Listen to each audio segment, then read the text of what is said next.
एक और बड़ी खबर देहरादून से है, जहां पर उत्तराखंड में सोलर प्रोजेक्ट को बड़ा झटका लगा है। रद्द के निर्णय की पुनर्विचार याचिका को खारिज किया गया है। विद्युत नियामक आयोग ने की है याचिका खारिज।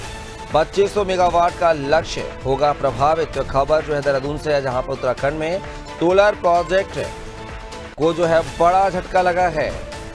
रद्द के निर्णय की पुनर्विचार याचिका को खारिज किया है। विद्युत नियामक आयोग ने की है याचिका खारिज। और ऐसी खबर पर ज्यादा जानकारी के साथ उत्तराखंड के bureau head Sonu Singh phone line पे बने हुए हमारे साथ। सोनू, उत्तराखंड में सोलर प्रोजेक्ट को जो है झटका लगा है। रद्द के निर्णय की पुनर्विचार याचिका को नियामक आयोग ने खारिज कर दिया है। आखिर क्या कुछ जानकारी है?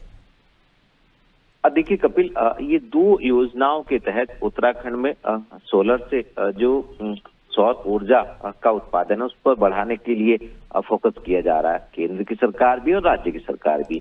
एक तो सौर ऊर्जा नीति 2013 है, उसके तहत ये प्रोजेक्ट हैं जिनका आप जिक्र कर रहे हैं। दूसरा, सरकार जो है सौर ऊर्जा नीति 2023 के तहत जो है तमाम सौर ऊर्जा के जो सोलर प्लांट हैं उनको स्थापित करने में सहयोग कर रही है और इससे ज्यादा से ज्यादा विद्युत उत्पादन हो, एक वैकल्पिक ऊर्जा के तौर पर सरकार ने अपना एक लक्ष्य निर्धारित किया हुआ।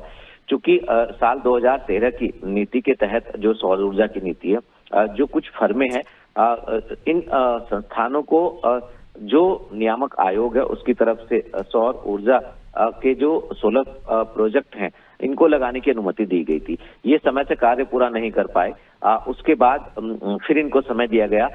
इस दौरान भी काम नहीं हो पाया, फिर से समय दिया गया और ये काम नहीं हो पाया। उसके बाद ये जितने भी फर्म हैं ये सभी एकजुट हुए और इन्होंने नियामक आयोग से पुनर्विचार याचिका के रूप में अनुरोध किया। लेकिन जो विद्युत नियामक आयोग है उसने जो इनको आवंटित किए थे सोलर प्रोजेक्ट्स, इसके जो पुनर्विचार याचिका है उसको रद्द कर दिया। तो कहीं ना कहीं इनको झटका लगा और इससे तकरीबन 2500 मेगावाट का जो लक्ष्य था वो प्रभावित होगा। ऐसे में अब देखना होगा कि नई ऊर्जा नीति के तहत जो है वो राज्य की धामी सरकार, केंद्र की मोदी सरकार संयुक्त रूप से कैसे सौर ऊर्जा से उत्पादित होने वाली विद्युत के उत्पादन के दायरे को बढ़ाएगी। और चूंकि तमाम फर्में जो है इसमें काम कर रही हैं, तमाम ऐसी फर्म है जो इस क्षेत्र में सरकार को सहयोग भी कर रही है। अब देखना होगा कि इसके दायरे को बढ़ाने के लिए आखिर कौन सा फॉर्मूला सरकार अख्तियार करने जा रही है। लेकिन सोनू, बड़ा सवाल यह है कि 2500 मेगावाट का जो लक्ष्य था वो कहीं न कहीं प्रभावित होगा।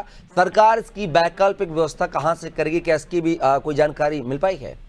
देखिए, अभी चूंकि ये जो फर्म है, ये कई फर्म है, 12 के लगभग ये फर्म बताई जा रही हैं जिनके पुनर्विचार याचिका को खारिज किया है। हो सकता है कि अभी क्योंकि नियामक आयोग के स्तर पर इनकी सुनवाई नहीं होगी, इनकी पुनर्विचार याचिका जो है वो शासन स्तर पर स्वीकार कर ली जाए तो कहीं ना कहीं इसकी भरपाई हो सकेगी। और वैकल्पिक तौर पर ग्रामीण क्षेत्रों के में जो सरकार सौर ऊर्जा से उत्पादित होने वाली विद्युत के दायरे को बढ़ाने पर फोकस कर रही है, इस क्षेत्र से भी इसको रिकवर किया जा सकता है। जो और फर्म है उनको और ज्यादा छूट के प्रावधान दिए जा सकते हैं। तो देखना होगा कि आखिर शासन के और विभाग के जो सीनियर अधिकारी हैं वो किस रणनीति के तहत जो उत्तराखंड के कई क्षेत्रों में उत्पादित होने वाली सौर ऊर्जा से विद्युत का अभी मौजूदा स्थिति है, इसको बढ़ाने में किस तरह से आगे काम करेंगे और कौन सा कदम जल्दी उठाने वाले हैं। चलिए सोनू, आप हमारे साथ बने रहेगा, आगे आपसे और भी जानकारी साझा करेंगे। तो एक खबर जो है देहरादून से थी, जहां पर उत्तराखंड में सोलर प्रोजेक्ट को बड़ा झटका लगा है। विद्युत नियामक आयोग ने जो ये याचिका लगी थी उस याचिका को खारिज कर दिया है।